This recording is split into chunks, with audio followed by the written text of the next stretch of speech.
Hello, welcome to Career Hunt with Jeevan. So today I will discuss a very special topics with you. The name of today's topic is EWS quota, economically weaker section के लिए जो Kota government ने fix किया हुआ है 10%, उसके ऊपर मैं डिस्कस करूँगा आज।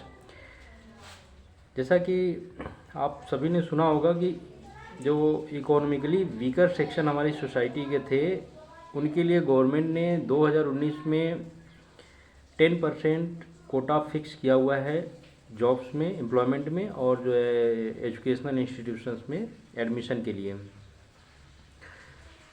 तो वो जो 10% रिजर्वेशन था, उसकी वजह से हमारे संविधान में एक संशोधन करना पड़ा था। संविधान का 103वां 103rd constitutional amendments were done to implement the cabinet decisions to provide 10% reservations for the economically weaker sections of the society from the unreserved category। so जो जनरल कैटेगरी के लोग थे उनके लिए ये स्कीम लॉन्च किया था गवर्नमेंट ने 2019 में, और इसको संविधान में पार्लियामेंट में इसको अप्रूवल भी लेके संविधान में संशोधन करके इसको इम्प्लीमेंट कर रही थी।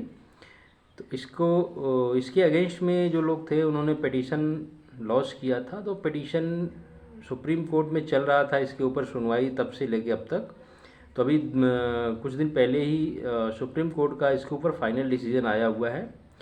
तो सुप्रीम कोर्ट की जो कॉन्स्टिट्यूशनल बेंच थी 5 जजों की, उसमें की जो रिटायरिंग जज थे जिनको एक दो दिन बाद ही रिटायर होना था, जस्टिस यू ललित, वो भी शामिल थे उस कॉन्स्टिट्यूशनल बेंच में।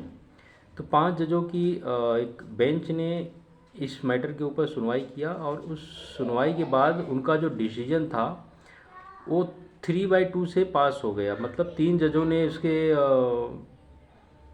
फेवर में दिया कि नहीं, ये EWS कोटा को लागू करना चाहिए, और 2 लोगों ने जो है कि उसके अपोजिट में दिया कि इसको पास EWS कोटा इम्प्लीमेंट नहीं होना चाहिए, क्योंकि ये जो है कि हमारे जो बेसिक स्ट्रक्चर्स हमारे कॉन्स्टिट्यूशंस का है उसका वायलेशन कर रहा है।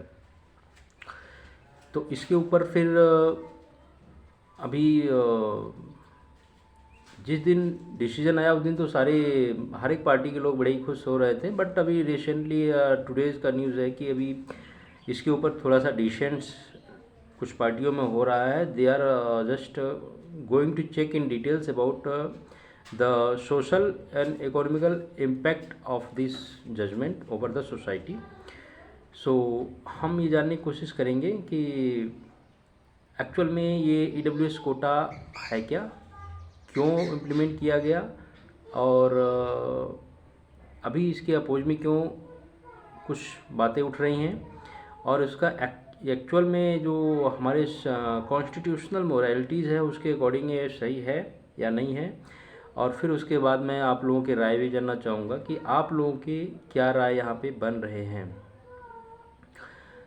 तो सबसे पहले बात करेंगे कि रिजर्वेशन सिस्टम के बारे में। तो रिजर्वेशन सिस्टम देखिए इसलिए अडॉप्ट किया गया, हमारे जो आज़ादी के बाद रिजर्वेशन इसलिए अडॉप्ट किया गया कि जो हमारे समाज के दबे तबके लोग हों उन लोगों को भी एक ऊपर उठने का मौका दिया जाए।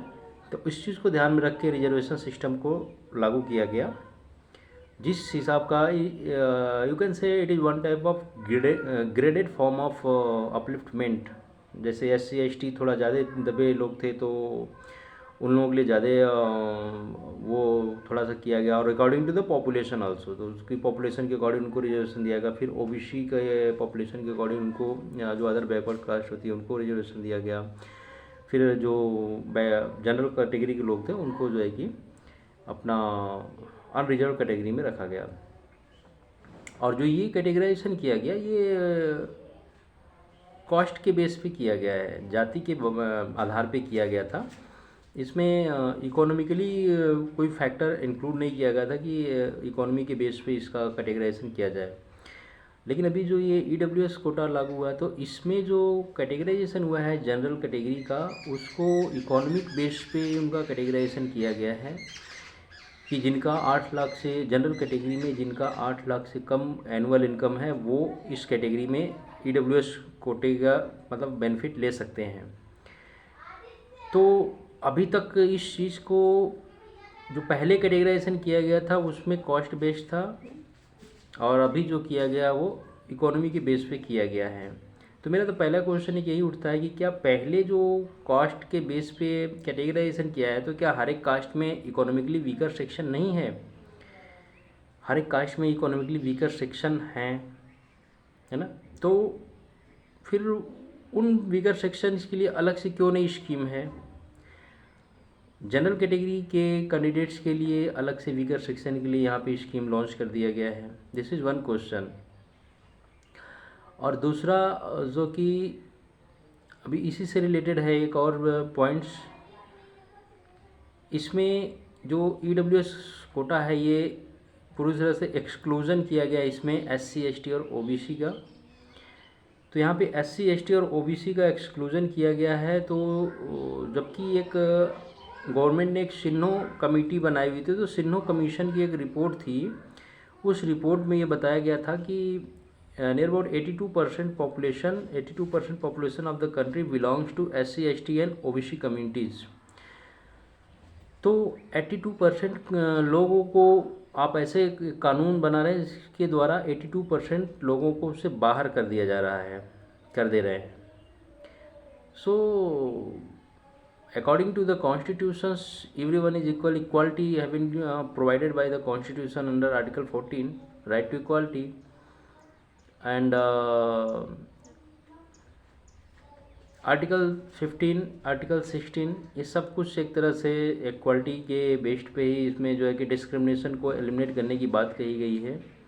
बट यहाँ पे डिस्क्रिमिनेशन एक तरह से देखा जाए तो हो रहा है, आई थिंक सो, या नहीं हो रहा है। Then you will tell me in the comment box that why violation is not taking place here.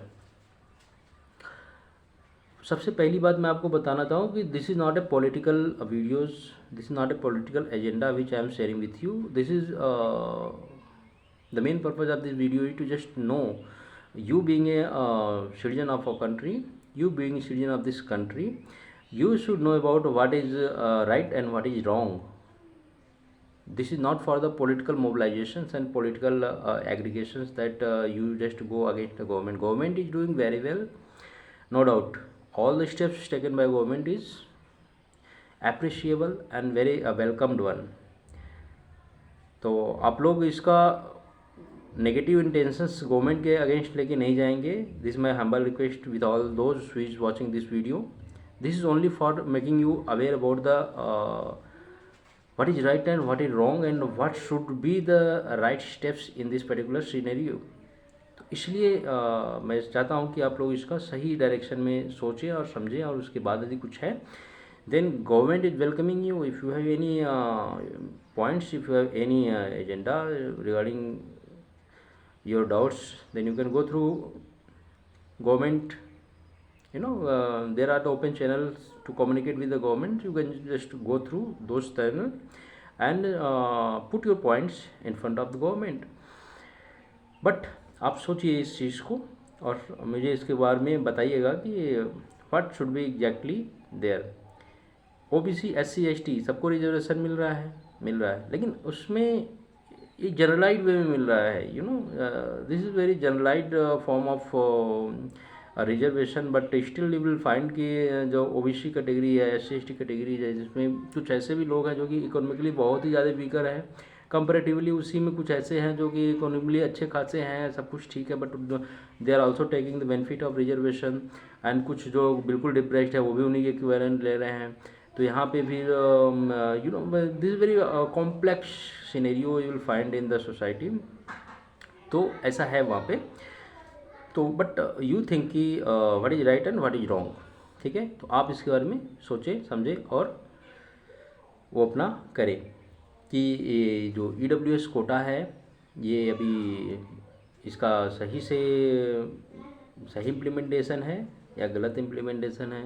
यदि EWS कोटा इम्प्लीमेंट हो रहा है मेरे हिसाब से, यदि आप मेरा व्यूज़ जानना चाहें तो मैं ये कहूँगा कि ओके, आपने यदि इकोनॉमिकली वीकर सेक्शन नाम दिया है इसका, तो everyone should be included in this economically weaker sections. Every citizen of the country who is economically weaker should be included in this weaker section. I think so, because our constitution is saying that if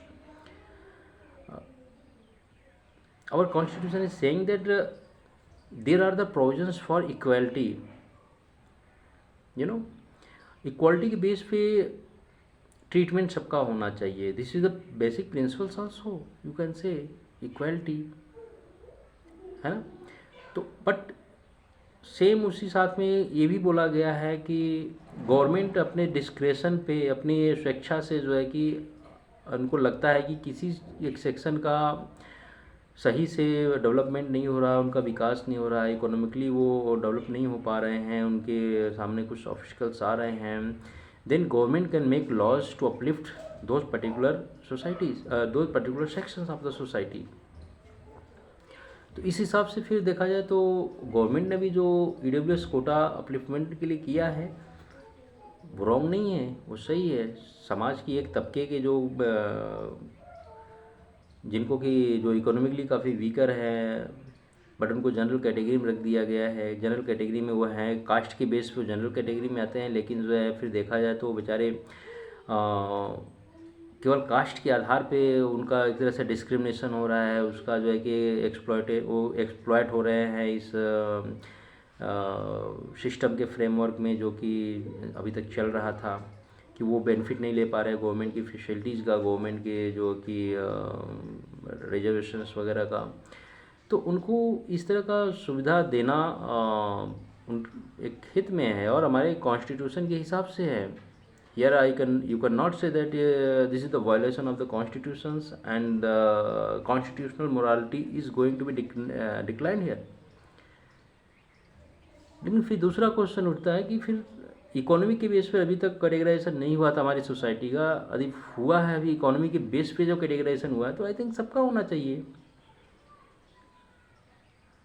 यदि economy के base पे categorisation हुआ है तो हर किसी का फिर उसके बेस पे कैटेगराइजेशन करे. जैसे भी जाति के बेस पे हुआ था कैटेगराइजेशन, तो आपने नया यदि इंक्लूड किया है इकोनॉमी, तो इकोनॉमी के बेस पे पूरे सिटीजन्स का होना चाहिए कि इकोनॉमिकली कौन वीकर है, कौन अप है, तो फिर जो वीकर है उनको फिर इंक्लूड करो. फिर there should be no any exclusion of particular section like SC STs and OBCs from this category.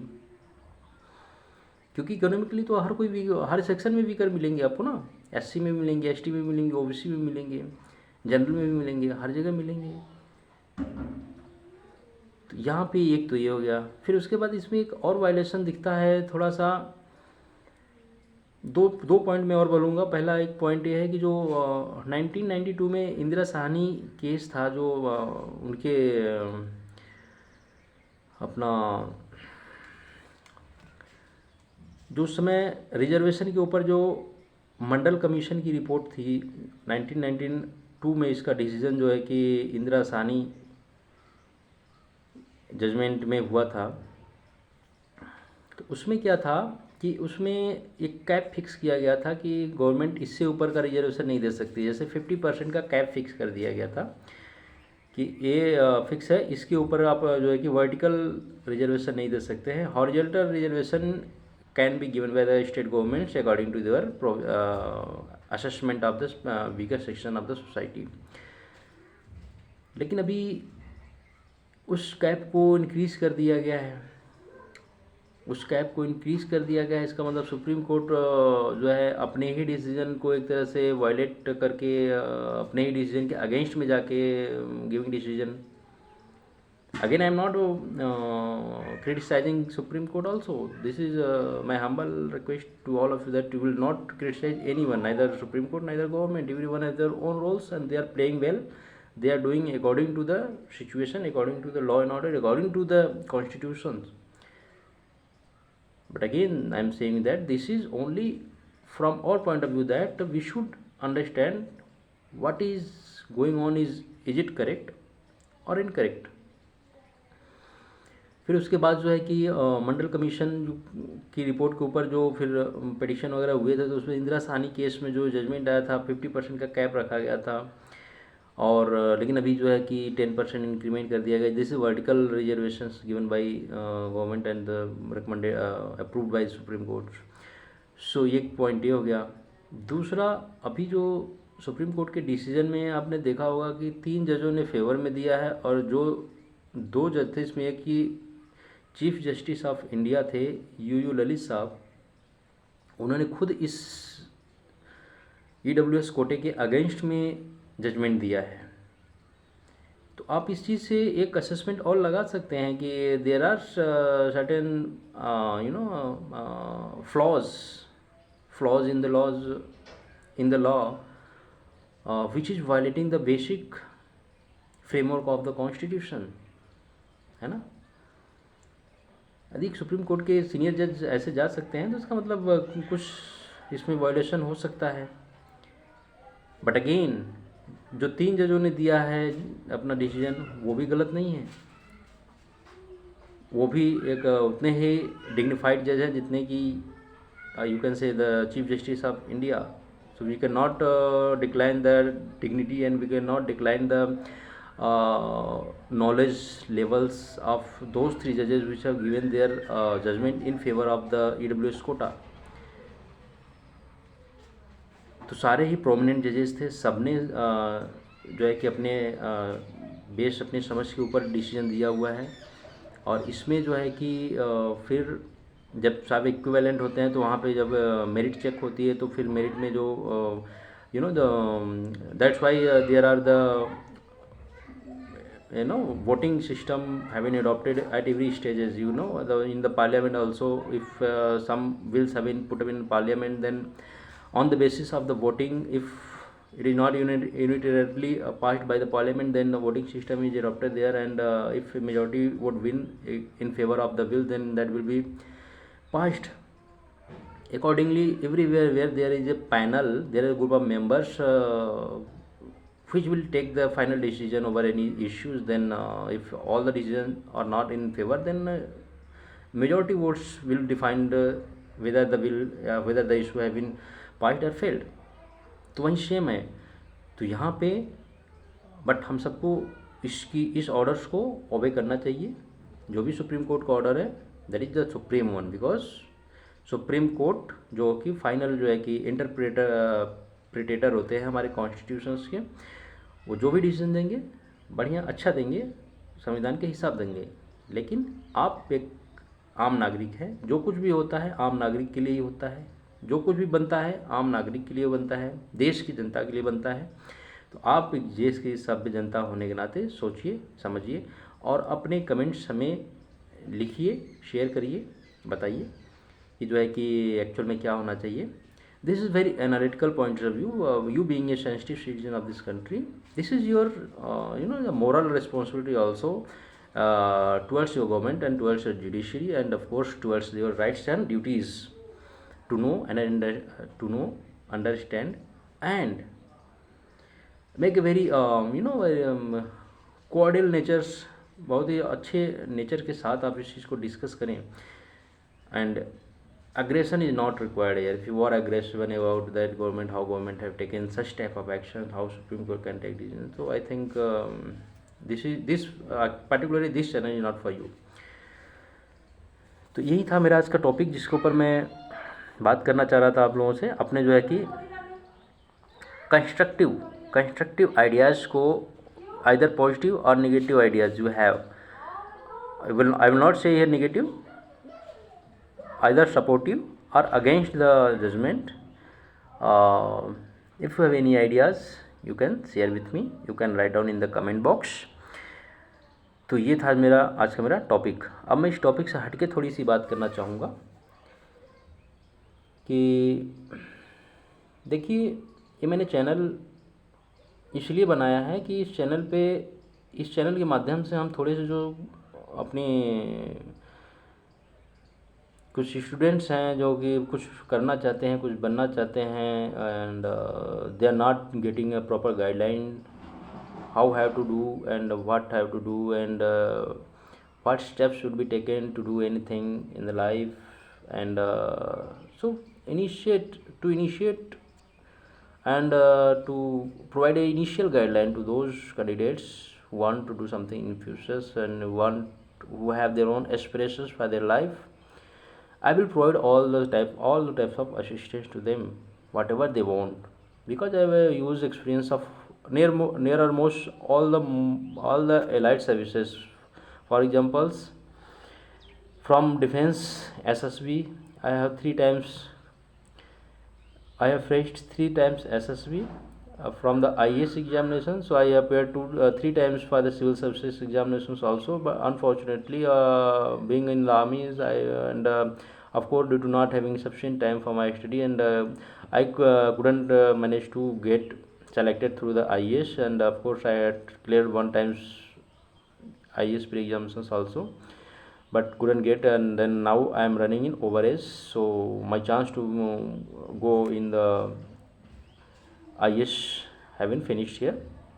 Now I'm preparing for state PCS examinations, and in this time I have also written PCS mains examination. I hope I will get the call up letter for the interview also, because I have written well. But let's see the result, what result will say.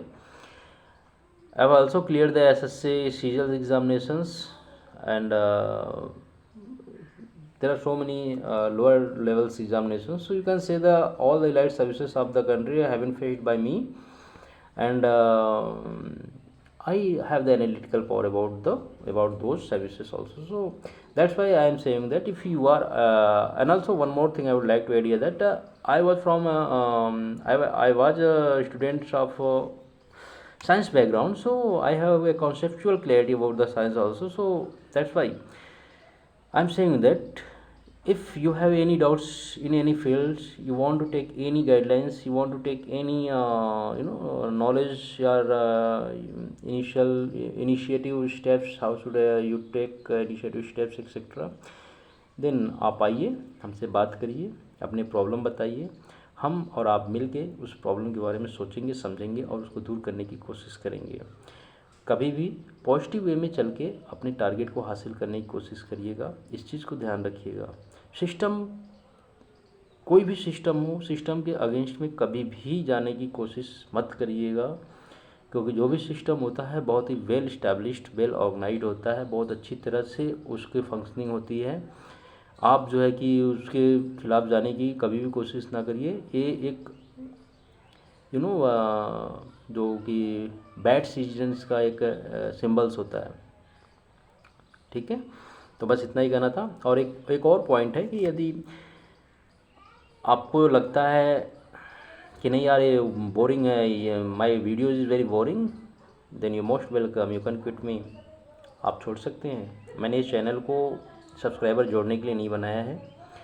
आपकी इच्छा होगी जुड़ जाइए, you are most welcome at this channel. इच्छा नहीं है मत जुड़िए. मैं नहीं बोलूँगा कि नहीं आइए और हमारी चैनल को सब्सक्राइब करिए ऐसे मोटिवेशनल वीडियोस देखने के लिए, मैं कभी नहीं बोलूँगा. आपको जुड़ना होगा.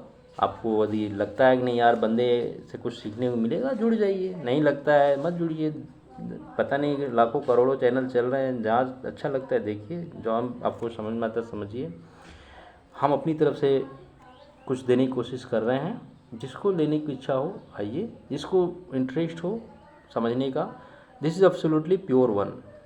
आई am not going to make any any commercial type of video here.